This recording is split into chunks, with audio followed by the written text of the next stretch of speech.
दिलं आणि उत्तरात पण सांगितले की 28/11/2025 ला FIR झाला. FIR येऊन आता 90 दिवस झाले.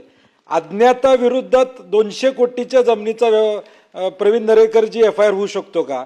म्हणजे एका बाजूला आपण उत्तरात किंवा प्रश्नात म्हणतो 200 कोटीची जमीन आहे आणि अज्ञाताच्या विरुद्ध महसूल खातं FIR करतं, यात महसूल होऊ शकत नाही सभापती महोदय. म्हणजे महसूल खात्यातले लोक त्यामध्ये संबंधित असणार आहेत, त्याशिवाय एवढं धाडस मोठं या ठिकाणी होणार आहे का? तर 90 दिवस झाला माणूस सापडत नसेल तर मग उद्या सुद्धा सापडणार नाही. मग तुमच्या SITला काय अर्थ असणार नाही. आत्ताच्या उत्तरात, कारण की हा प्रश्न 45 दिवस आला असेल, किमान त्या माणसाचं नाव यायला पाहिजे होतं. FIR दाखल झाली, गुन्हा दाखल झालाय, पुढं कारवाई झालेली आहे, अमक्या माणसावर झालेली आहे, काहीच येत नाही. याचा अर्थ तुमची SIT सुद्धा अधिवेशनापुरती असणार आहे का? म्हणजे शंका घेण्यासारखं उत्तर देत आहे.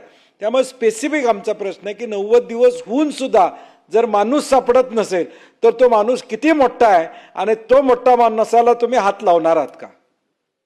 आता या ठिकाणी एवढंच या ठिकाणी आहे की हे बंटी पाटील साहेब आपलं जे म्हणणं खरं आहे, याच्यामध्ये आमचे अधिकारी इन्व्हॉल्व केले असल्याशिवाय हे काही होऊ शकत नाही.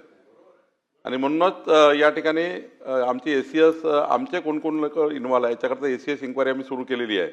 पण या ठिकाणी जाणीवपूर्वक आयोगाने दुर्लक्ष केलं आहे. मी सकाळी SPशी बोललो. SPने सांगितलं की माझ्याकडे आज वर्क करतोय प्रकरण, आयोगाच्या भरोशावर काही राहणार नाही, म्हणून ते EOWकडे ते दाखल करून घेतात आज तिथले SP, आणि EOWकडे दाखल करून मग त्यांना आरोपीला तात्काळ ताब्यात घेणे.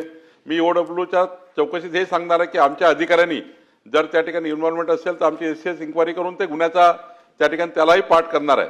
कारण ॲडिशनल FIR आपण आमच्या अधिकाऱ्यांनी जर चुकीचं केलं असेल आमचे अधिकारी घेऊ. पण एक गोष्ट खरी आहे की यामध्ये जोपर्यंत महसूल आणि पोलीस, महसूल आणि जे काही तिथला जो ज्यांच्या नावानं बनावट आदेश आहे हे इन्व्हॉल्व असल्याशिवाय हे सारं होत नाही. शासनाच्या लक्षात आलं म्हणून शासनाने त्या ठिकाणी चौकशी लावली. माझ्याकडे कुणीतरी विधिमंडळ सदस्यांनीच त्या ठिकाणी माझ्याकडे विषय आणून दिला आणि त्यामुळे आमच्या ACSने तात्काळ इन्क्वायरी कॉल केली. त्यानंतर या प्रकरणामध्ये हालचाल सुरू झाली. जर शासनाने इंटरव्हेन्शन केलं नसतं तर हे प्रकरण त्या ठिकाणी भलतीकडे गेलं असतं आणि ते शासनाच्या नावाची जागा ही प्रायव्हेट मालकाच्या नावाने होऊन गेली असती, बनावट आदेशाचं इम्प्लिमेंटेशन होऊन गेलं असतं आणि काही कळलंही नसतं कोणाला. तर आता तर सध्या ही जमीन ना त्यांच्या ही जमीन, या जमिनीकरता कुठलाही जो बनावट आदेश आहे तो या ठिकाणी इम्प्लिमेंट झाला नाही. जमीन सरकारच्याच नावानं आहे, सातबारा सरकारच्या नावानं आहे, तो इम्प्लिमेंट झाला नाही. त्यामुळं आपण आपली जमीन त्या ठिकाणी जशी आहे तशी आहे.